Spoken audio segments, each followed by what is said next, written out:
Ili kumpendeza Mungu inahitajika kuwa na imani. Watu wengi hupenda kuona matokeo ya jambo pasipo kuamini, lakini kanuni ya Mungu siku zote ni kuamini kwanza, ndipo matokeo yafuate baadaye.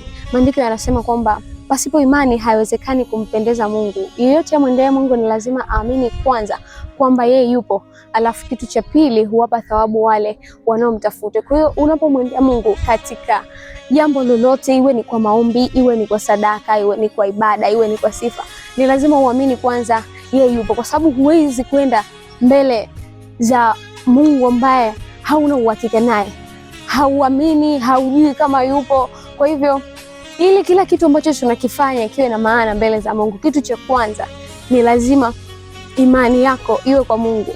Ili chochote unachokifanya kwa Mungu kikuzalie matokeo, ni lazima uamini kwamba yeye yupo. Alafu kitu cha pili, kwa kila amwendeaye kwa sala, kwa dua na maombi, yeye huwa anawapa thawabu wale wa mwaminio. Kuna vitu viwili, unaweza ukawa unaomba kwa hisia halafu uombi kwa imani, bado unategemea matokeo. Sasa Mungu haangalii wale wanaomba kwa hisia kwamba umelia sana, machozi mengi, ndio imani. Kwa Mungu atatazama machozi? Hapana.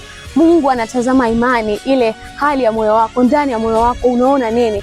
Kuna wakati mwingine uko unaomba Mungu, unataka ukuu fulani, lakini vile ambavyo unajiona ndani mwako, unajiona ni mtu mdogo. Kwa hiyo kile ambacho unakitamka hakiwezi kutokea, kwa sababu ndani mwako hauna imani, haumwamini Mungu. Kwa hivyo Mungu anapendezwa na watu ambao wanamwamini kwa 100%. Sio imani ya kusita, imani ambayo haina mashaka.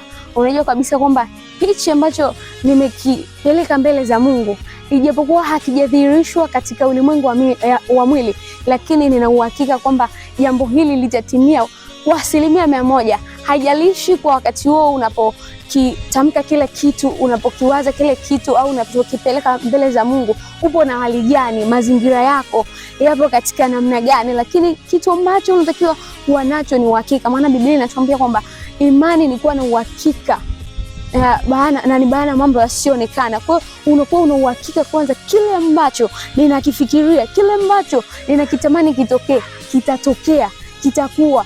Kile ambacho natamani kumiliki tayari nimeshakimiliki, hata kama mazingira ulionayo hayasadifu kabisa kile ambacho unakiamini. Hiyo ndio imani ambayo Mungu anataka. Endelea kumwamini.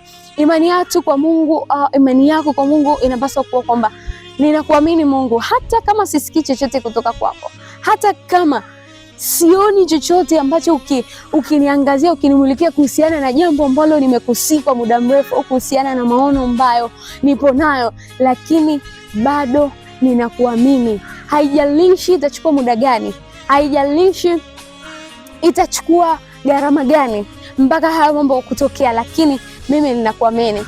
Kwa sababu watu wengi sana hutamani kuona vitu vinatokea pasipo kukubali kuvumilia. Kwa hiyo imani pasipo uvumilivu inakuwa sio imani. Siku zote imani ya kweli kwa Mungu imebeba uvumilivu.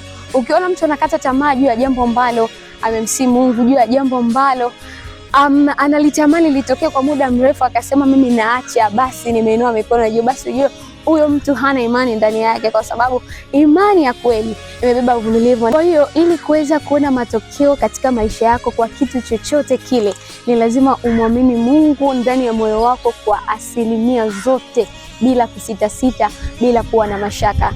This is Yada Ministry. Usiache kutufuatilia katika akaunti zetu za social media, Instagram Yada Ministry 2, TikTok Yada Ministry, and may God bless you so much.